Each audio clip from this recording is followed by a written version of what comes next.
Oh, hi guys! It's me again, TG. Relax muna ako na. Wala si amo dito. So, pero ngayon, ako, may ginagawa ako pero relax muna. Kwentuhan muna tayo. Ako lang mag-isa dito sa malaking bahay kasi nakabakasyon yung udang ko. So, ang kasama ko ay bird at saka pusa lang. Pero may mga ano naman kami dito. Nandito yung driver namin, yung taga-alaga ng garden ni madam. Ganun. Tatlo lang kami dito. Pero sa bahay ako lang. Yun, 12 years na pala ako dito, no? Uy, grabe yun, no? Baka magtanong kayo, uy, baka may followers or subscribers ako dito na ano, ha? OFW din na taga Kuwait or taga Middle East or kahit saan what I mean is sa buong mundo. OFW nga hashtag OFW yun. Shout out sa inyong lahat, laban lang po tayo. So yun, baka magtanong kayo paano ako tumagal sa amo kong hindi ko naman masabing maldita siya. Kasi guys, ako lang talaga ang tumagal sa bahay na to kasi nga may ano siya lahat naman tayo may ugali pero siya talaga iba siya pag mag train or pag what we call this one, pag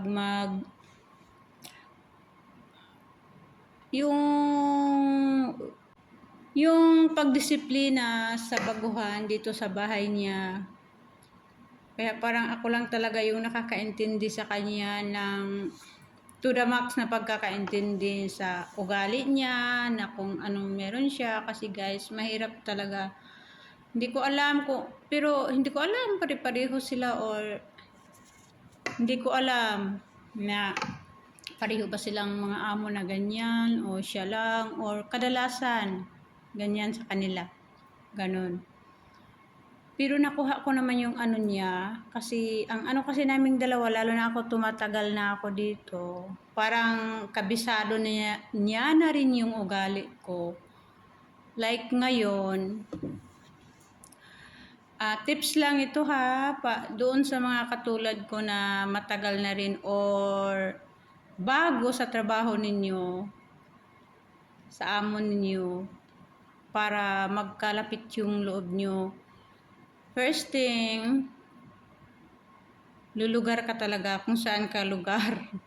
Tumugar ka. Ilugar mo yung sarili mo. Huwag mo siyang isipin porket mag-anak kayo sa isa't isa. Talagang ilugar. Huwag mong isipin na friend kayo na gano'n na body kayong gano'n. Hindi. Ilugar mo yung sarili mo. Isa yan na dahilan. Tapos, kasi nga nagkakaanuhan na kami ng ugali namin. Alam niya pag galit ako, kasi hindi talaga ma-drawing yung mukha ko pag something na may pinagdaanan ako. Guys, siya yung mag-adjust talaga sa akin. Parang, wow, siya talaga ang nag-a-adjust din. Parang, ako kasi pag galit ako guys, wag mo akong kausapin na gano'n. Wag muna. Ano tayo muna. Basta kahit sino, wag muna. Kasi talagang naapektuhan baga. Pero siya naman, kung kausapin niya ako, kasi alam niya nga ugali ko, di ba? Pag kausapin niya ako, anuhin ko na. Pero pilit talaga, yung ugali ko talaga is in bad mood ako sa isang araw talagang. Mahirap siyang i-convert into, kunwari, galit ako, tapos masaya yung ano ko, parang ang hirap, ganon, ang hirap. Yun. Kung siya naman yung parang, ibang araw na to parang naririnig ko pa lang pag may kausap sa phone, nagsisigaw na. Pero para guys, normal sa kanila yung ang lakas talaga ng boses. Parang laging may kaaway.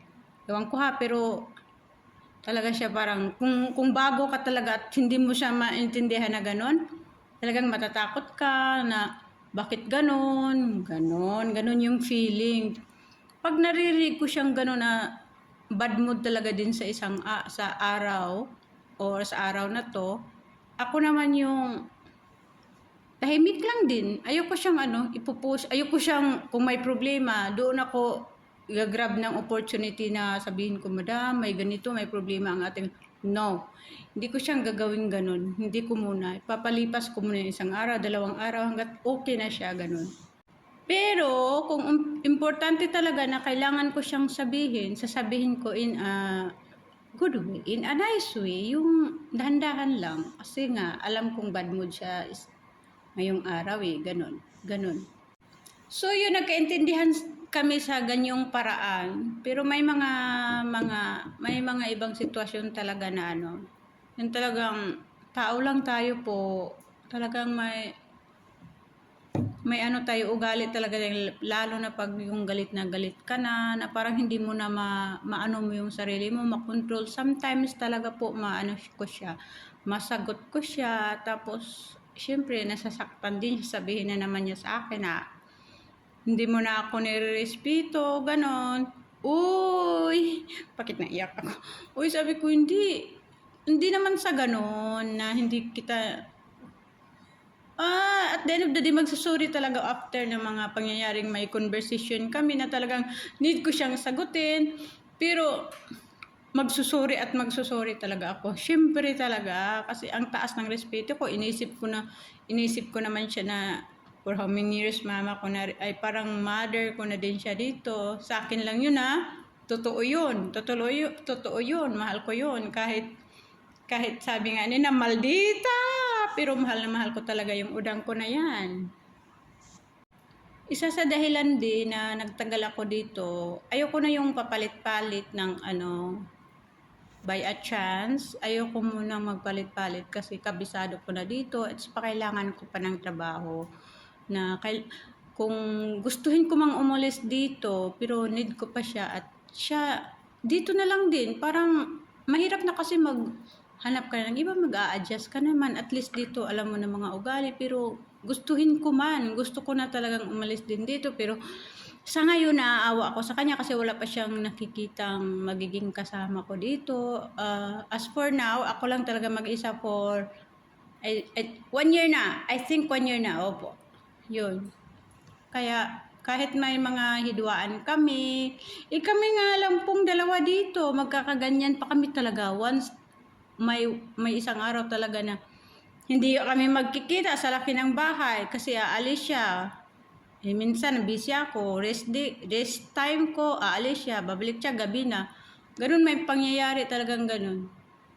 Ganun lang talaga ang buhay. Parang yung ugali namin na gusto lang namin ng tahimik. Doon kami magkasundo na ako kasi gusto ko lang tahimik din, ganun.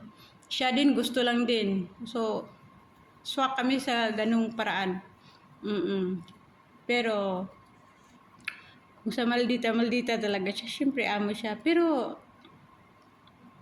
maganda po yung loob niya. Kung kilalanin lang sana, maganda po talaga yung loob niya. Kalooban niya. Oo.